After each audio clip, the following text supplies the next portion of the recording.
एखाद्या व्यक्तीने दुसऱ्या व्यक्तीला फसवलं असेल किंवा एखाद्या व्यक्तीचं वाईट करावं, वाईट व्हावं असं चिंतलं असेल किंवा वाईट करण्याचा प्रयत्न केला असेल, अशा तुम्ही कितीही जणांना टोप्या घातलात ना, तुम्हाला वाटत असेल मी इतरांना टोप्या घालतो म्हणजे कुणालाच काही कळणार नाही, ते फक्त मला कळेल.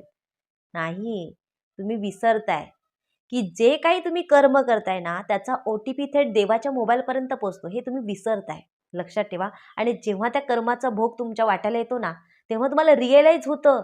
पण रिअलाईज होऊन ते तुम्हाला मान्य करायचं नसतं, की चूक माझ्यामुळेच आहे. ते तुम्ही ढकलताय दुसऱ्यावर. दुसऱ्यामुळे माझ्या आयुष्यामध्ये अशी वाईट परिस्थिती आली असं वाटतं. पण तुमचा कर्म तुम्हाला रिअलाईज होत नाही.